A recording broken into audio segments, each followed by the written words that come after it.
যদিও ইমান ধনী সি চব ফালৰ পৰা, কিন্তু তাৰ কিবা এটা দুখ থকা নিচিনা লাগে। তাৰ মুখখন দেখিলে মোৰ এনেকুৱা লাগে। ফূৰ্তিতে কথা কয় কিছুমান, কিন্তু থাকে এটা দুখ আছে যেন লাগে। মই আকৌ তাক ভাত এসাঁজ বৰ ভাল খুৱাব নাছিলে। দাদাৰ ঢুকাওঁতে সি গুচি গ'ল বম্বেলৈ। দাদাৰ কাৰণেই সি বম্বে পৰা আহিছে। সেই দাদাৰ কাপোৰ অলপ আছে, দি দিবাগৈ নেকি, লৈ যাবা, সাহাৰ্য দি দিবা, ভালে বোলে। নাই নাই নাই, সেইবিলাক বুঢ়া হ'লে মই পিন্ধিম। আৰু বৰ দুখত থকা নিচিনা লাগে কেতিয়াবা কেতিয়াবা, যেন সি কিবা এটা কষ্টত বৰ কষ্ট পাই আছে, ক'ব পৰা নাই, দুখ কৰি থকা নিচিনা লাগে। সি ঠিক 11টা 11:30 মানত আহিছে। কলিং বেল বাজিলে মই উঠি গৈছোঁ, কাকো জগাই দিয়া নাই। তাৰপিছত কৰিডৰটোৰে ফালে দৰ্জা খুলিছোঁ, দৈম খুলি দিয়া নাই। তাৰপিছত দেখিছোঁ জুবিন। মই তুমি কেনেকৈ আহিলা, গেটটো বন্ধ আছে। মই ওপৰেদি জঁপিয়াই আহিছোঁ শ্মশানৰ পৰা আহি। সি এইখিনিতে মানে থৈছিলোঁতো, এইখিনিতে ফুল দিলি থৈছে, এইখিনিতে বহুৱাইছোঁ আৰু মই সেইখিনিতে বহি আছোঁ। সি আহি খুব কান্দিছে আৰু খুব কান্দিছে। মোৰ তেতিয়া মানে ময়ো থাকিব পৰা নাই, মানে ইমানেই মোৰ দুখ লাগিছে। আমি আহি উপস্থিত হৈছোঁহি গুৱাহাটীৰ এখন বিশেষ ঘৰত, যিখন ঘৰ হৈছে হিৰুদাৰ ঘৰ। হিৰুদা জুবিন দুয়োজন যেন নলে গলে লগা এক বন্ধুহে আছিল, এক বন্ধুত্বহে আছিল। ঠিক তেনে এক কাহিনীৰেই আজিৰ এই প্ৰতিবেদন আমি সমৃদ্ধ কৰিব খুজিছোঁ। হিৰুদাৰ সহধৰ্মিনী পাৰুল বাইদেউ আছে। বাইদেউ, জুবিন গাৰ্গ আমাৰ মাজৰ পৰা নোহোৱা হৈ গ'ল, কিন্তু জুবিনক আমি সদায় স্মৃতিৰ কোঠাত নহয়, জুবিন জীৱন্ত জুবিন হিচাপে আমি লৈ ফুৰিব লাগিব। জুবিনৰ লগত এই ঘৰখনৰ সম্বন্ধ কেনেকুৱা আছিল? আপুনি একেবাৰে ওচৰৰ পৰা জুবিনক পাইছে, আৰু হিৰুদাৰ লগত জুবিন যেন এনেকুৱা আছিল পাৰস্পৰিক, দুইজন এজনৰ আনজনৰ পৰিপূৰকহে। সি মানে একদম সৰু ল'ৰা নিচিনা। মই কিছুমান কথাত একদম অকণমান ল'ৰা নিচিনা লাগে, কোনো হেৰি নাই, আৰু বৰ দুখত থকা নিচিনা লাগে কেতিয়াবা কেতিয়াবা, যেন সি কিবা এটা কষ্টত বৰ কষ্ট পাই আছে, ক'ব পৰা নাই, দুখ কৰি থকা নিচিনা লাগে। তাৰপিছত এদিন মানে আগতে আমাৰ পুৰণা ঘৰটোত মানে সি আহে ৰাতি 11টামান বজাত। আমাৰ চব শুই যায়, আমাক হেৰি ডাঙৰ ফেমিলি যদিও ভাত খাই চব 10টা বজাত শুই যায়। সি ঠিক 11টা 11:30 মানত আহিছে। কলিং বেল বাজিলে মই উঠি গৈছোঁ, কাকো জগাই দিয়া নাই। তাৰপিছত কৰিডৰটোৰে ফালে দৰ্জা খুলিছোঁ, দৈম খুলি দিয়া নাই। তাৰপিছত দেখিছোঁ জুবিন। মই তুমি কেনেকৈ আহিলা, গেটটো বন্ধ আছে। মই ওপৰেদি জঁপিয়াই আহিছোঁ, তেনেকৈ ক'লে। তাৰপিছত তাক গ'ল কথা গ'ল। তাৰপিছত তাইক মাতি দিলোঁ, আহিলে, বহিলে সেই কৰিডৰটোত দেই, মানে যিটো মানুহ অহা যোৱা কৰে তাতে বহিছে সি। তাৰপিছত তাতে মানে মোৰ শহুৰ আৰু শাহু আৰু দেৰ এজন ঢুকাইছিলে, তেওঁলোকৰ ফটোখন আছে। সি খুব চাই আছে। তেওঁ সুধিছে এইবিলাক কোন? বোলো আমাৰ শাহু আৰু হেৰি এখেতৰ ভায়েক এজন। তাৰপিছত তেনেকৈ ক'লোঁ, সি চালে মেলিলে। তাৰপিছত আৰু এওঁলোক কথা পাতিছে, ভয় নাই। তেতিয়া ভাত পানী খাই উঠিলোৱেই আৰু তাক চাহ তাহ, সি চাহ তাহ খোৱা মানুহ নহয়, খালে ভাত খায়। সি খালে আৰু ৰুটি চুটি দিলে খায়, অন্য নাখায় তেনেকুৱা বস্তু। তাৰপিছত আৰু সিমান হেৰি নকৰিলোঁ। তাৰ দাদাৰ লগতে কথা পাতিলে বহুত দেৰি হ'ল, আৰু অলপ দেৰি পিছত ক'লে তুমি যোৱা দিনত আহিবা আকৌ। এনেকৈ আহে, তেনেকৈয়ে আহে।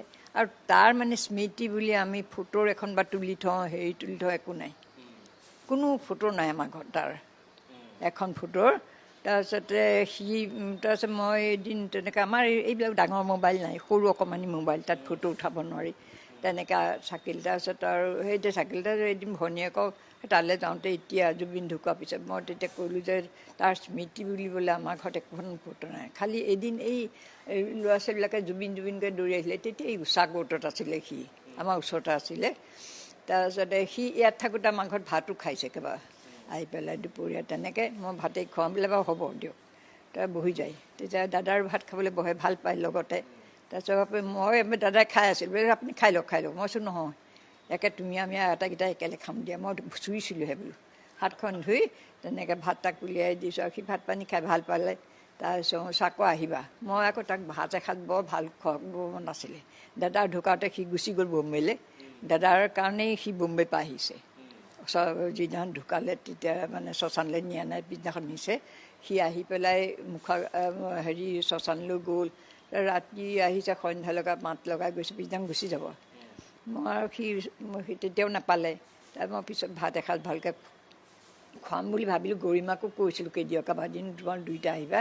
তাৰপিছত নহ'লেগৈ আৰু, তাহাঁতৰ কাম থাকে সদায়, আৰু সিমান কামৰ মাজত আহিবও নোৱাৰে, মই সেইটো বুজিছোঁ। তাৰপিছত এদিন মানে ইয়াতে এই ষ্টুডিঅ' মানে শ্বুটিং হৈ আছিলে, এই একদম পিছৰখন ৰৈ ৰৈ বিনালে, তাৰ শ্বুটিং হৈ আছিলে আমাৰ ফ্লেটৰ ওপৰত। তাৰপিছত সি তাৰ পৰাই ফোন কৰিছে নে ক'ৰ পৰা কৰিছে মই নাজানো আৰু মোৰ ছোৱালীয়ে ক'লে বোলে ইয়াতে শ্বুটিং হৈছিলে মা সি তাৰ পৰাই কৰিছে চাগে তাৰপিছত মোক কৈছে বৌ ঘৰত আছেনে মই আছোঁ বোলে মই এখন চিনেমা কৰিছোঁ নহয় মই এনেই গৈ আছোঁ আপোনাক বুলি এতিয়া তাৰপিছত আৰু সি আহিবকৈ ভাবিলোঁ মোৰ ছোৱালীজনী আছে মোৰ লগত থকা ছোৱালীজনী তাই দেখি পোৱা নাই তাই কৈছে যে মই চাম আৰু বৰমা আইতা তাক ভাত খুৱাই পঠিয়াম দিয়া তেনেকৈও কৈছে তাই মই ভাত খোৱাৰ কথা ভাবি আছিল যে তাৰপিছত যেই হওক আৰু সি তাইও ভাবিছিলে ময়ো ভাবি আছিলোঁ নাহিলে কোনোবা ল'ৰাই চাগে লৈ গ'ল তাক কোনোবা ফালে বোলো সেইকাৰণে সি নাহিলে যে নাহিলে আৰু সেয়ে জুবিনে আপোনালোকৰ ঘৰলৈ বহুবাৰ আহিছে আৰু হিৰুদা আৰু জুবিন গাৰ্গ যেন দুইজন এনেকুৱা বন্ধুহে এনেকুৱা ধৰণে থাকে নেকি এনেকুৱা লাগে এদিন মানে তুমি চিনি নাপাবা এই কামাখ্যা সভাপতি বুলি আছাম ট্ৰিবিউনত কাম কৰিছিলে তেখেতৰ ল'ৰাৰ বিয়া আছিলে তাৰপিছতে আমাক মাতিলে আমি দুই ওলাইছোঁ আৰু দাদা ক'ল কুৰ্তটো পিন্ধি লওক বোলে পিন্ধিম ৰ'বা তাৰপিছত মই কাপোৰ কানি পিন্ধি ৰেডি হ'লোঁ সি আহি পালেই ঘপককৈ আহি এই হৃদয় ওলালে নেকি বোলে মই ওলাই আছোঁ ভাবিছে বিয়া ঘৰলৈ পাই তাৰপিছত নহয় বোলে মই বোলে আপোনাক নিবলৈ আহিছোঁ মই খাগলি এটা শ্বুটিং কৰিম আপোনাক জীপ এখনত লৈ পেলাই তাৰপিছত মই ঠাণ্ডা লাগিব নহয় বোলো জুবিন এতিয়া আমি এফালে যাবলৈ ওলাইছোঁ বোলে নহয় মই পুটুককৈ থৈ যাম পুটুককৈ মানে 10:30 নে 11 বজাত বিয়া ঘৰলৈ যাবলৈ নহ'ল আৰু তাৰপিছত আৰু হেৰি মই বোলো ৰুবা ঠাণ্ডা লাগিব এই চাদৰখন দি দিওঁ দাদাৰে ক'লে বোলে লেপখনকে দিয়া তেতিয়াহ'লে এই চাদৰ নালাগে লেপখনকে দি দিয়া গাত লৈ ল'ম তাৰপিছতে জুবিনে কৈছে আপুনি একো চিন্তা নকৰিব মোৰ তাত কম্বল চম্বল আছে মই দি দিম লাগিলে এনেকৈ ক'লা আৰু তাৰপিছত আৰু গ'ল আৰু লৈ গ'লগৈ কোটটো হাতত ল'লে সি কোটটো পিন্ধুৱাই নিয়া নাই তেতিয়া চুৱেটাৰ টুৱেটাৰ পিন্ধি গৈছে খুব ঠাণ্ডা লগাই মানে কফৰ হেৰি আছে নহয় ঠাণ্ডা লাগে বুলি মই সেইবিলাক কৰি থাকোঁ তাৰপিছত যি হওক আৰু তলত চুৱেটাৰ 2টা 3টা পিন্ধিছে তথাপি মফলা চফলা লৈ গ'ল তাৰপিছত আৰু সি গৈ সেই শ্বুটিং টুটিং কৰি থৈ গ'লহি ৰাতি আৰু বিয়াখন নহ'ল আৰু সিয়ে হেৰি কৰি দিলে তথাপি ফূৰ্তিত থাকে আৰু দুইটাই ফূৰ্তি মাৰি পায় আৰু জুবিনৰ লগত কিবা এটা পায় মই সেইকাৰণে সিমান হেৰি নকৰোঁ কিবা এটা হিৰুদা নোহোৱা হোৱাৰ পিছত জুবিনে কেতিয়াবা আপোনালোকৰ ঘৰত কান্দিছেনে কেতিয়াবা চকু পানী ওলোৱা জুবিনক দেখিছেনে মই চকু পানী দেখা নাই সি মোক পাইছিলে এবাৰ এই শিল আহে সি বাৰু আহিছে মোক নেপালে বেইলি আহিলে মই কিবা মোৰ দেউৰটোকে ইলেকশ্যনত উঠিছিলে কিহৰ পৰা উঠিছিলে জানো এই হেৰি মিউনিচিপালিটি হেৰি তাৰ ইলেকশ্যনৰ কামত গৈছে তাৰপিছত তই ঘূৰি আছিলোঁ তেতিয়া মই কৈছোঁ গৈ আছোঁ মই পামগৈ এতিয়া বোলে নাই বোলে সি নুৰিটো চকে নাথাকে নহয় গুচি গ'লগৈ তাৰপিছত আৰু কিবা কেইবাদিনো আহিছে তেনেকৈ মোক নাই পোৱা কি কাৰণে এনেকুৱা হয় মই ক'ব নোৱাৰোঁ মোক নাপায় এই জুবিন গাৰ্গক যে আপুনি এদিন কৈছিলে যে হিৰুদাৰ কাপোৰখিনিৰ কথা যে কৈছিলে তেতিয়া জুবিন গাৰ্গে সেই কথাখিনি কি কৈছিলে অকণমান আপোনাৰ নহয় সেইখিনি হ'ল কি বহুত দিন হ'ল কেতিয়া কোন চনত জানো সি মানে তাহাঁতৰ ক্লাব এটা আছে নেকি জুবিন ফেন ক্লাব নে কিবা এটা নাম সি মানে টিভি আগত কৈ আছে যে আমি কাইলৈ এনেকৈ হেৰি কৰিম অমুক তমুক যাব লাগিব দেই তাৰপিছত আৰু কিবা কিবি দেখুৱাই আছে সি সাহাৰ্য দিবগৈ যায় তাৰপিছত মই পিছত ৰাতি সি কৰিছোঁ আৰু ফোনটো মই বোলো জুবিন তুমি যে কাইলৈ যাবা তুমি দাদাৰ কাপোৰ অলপ আছে দি দিবাগৈ নেকি লৈ যাবা সাহাৰ্য দি দিবা ভালহে বোলে নাই সেইবিলাক বুঢ়া হ'লে মই পিন্ধিম থৈ দিয়ক বোলে এনে ক'লে আৰু সেই থৈ দিয়াতেই থাকিলে তাৰপিছত মই সেইদিনাখন অলপ সি ঢুকুৱা নাই বাৰু এতিয়া এই অলপতে নহয় বহুত দিন হ'ল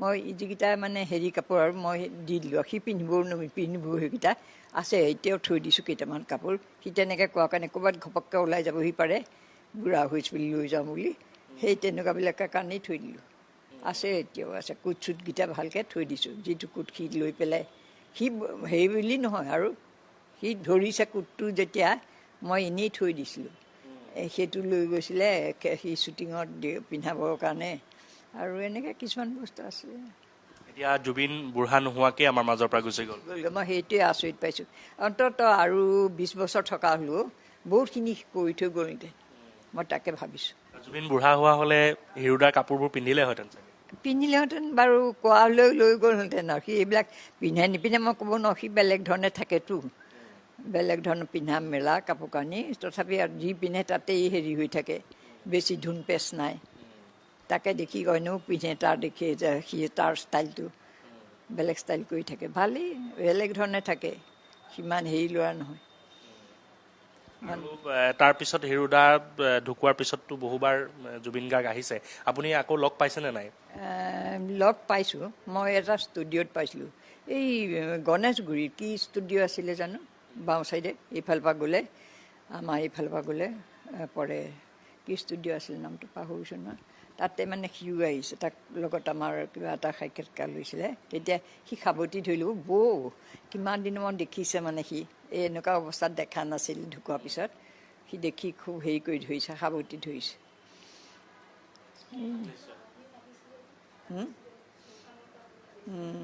এবাৰ যে শ্মশানৰ পৰা আহি পেলাই আৰু তাৰ লগত বডিগাৰ্ড সেই কোনোবা ল'ৰা আহিছে দেই সি অলপ খাই আহিছে সেইদিনাখন একদম মানে বেয়া লাগিছে এইখিনিতে হিৰুদা ঢুকোৱাৰ দিনা মানে ঢুকোৱাৰ পিছদিনাখন আৰু শ্মশানৰ পৰা আহি সি এইখিনিতে মানে থৈছিলতো এইখিনিতে ফুল দিল থৈছে এইখিনিতে বহুৱাইছোঁ আৰু মই সেইখিনিতে বহি আছোঁ সি আহি খুব কান্দিছে আৰু খুব কান্দিছে মোৰ তেতিয়া মানে ময়ো থাকিব পৰা নাই মানে ইমানে মোৰো দুখ লাগিছে সি পিছদিনাখনো যামগৈ বুলিও ক'লে তাতে মোৰ ইমান দুখ লাগিছে বুলি হেৰি কৰি পেলাই কৈ পেলাই মোৰ এতিয়া হেৰি কিবা এটা কৈছে শিলৰ ভিতৰি তাৰপিছত দুখ অঁ সি চাঙিও লৈছে দাদাৰ চাঙি দাঙিছে আহি পেলাই এইবিলাক কৰিছে চাঙি টাঙি দাঙিছে আৰু আহি পেলাই কান্দিছে আৰু সেয়াই আৰু মাটিত চাট লগাই যি গ'ল গ'লি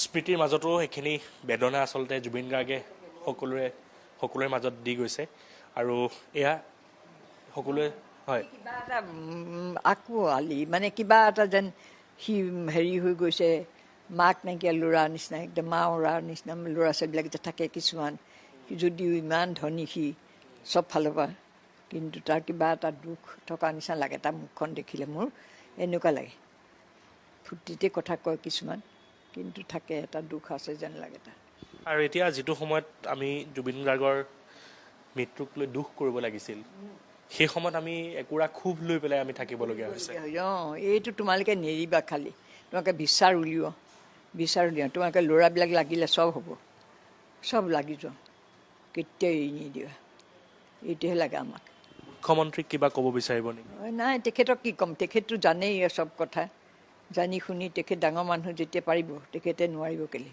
চব কাম পাৰে যেতিয়া এইটো কাম উলিয়াব পাৰিলে তেখেতে উলিয়াব পাৰিব কাৰণ তেখেতক চবেই ভাল পায় নহয় আৰু ভোট চোটো দিব তেখেতক আমাৰ মাইকী মানুহবিলাকতো তেখেতৰ ফালে বহুত আছে সেইকাৰণে কৈছোঁ চবেই লাগি যাওক তোমালোকে নেৰিবা খালি এয়া আপোনালোকে শুনিলে কাৰণ মই কৈছোঁৱেই যে বিভিন্ন স্মৃতিৰ মাজত বেদনা আছে আৰু এনে বেদনা লৈ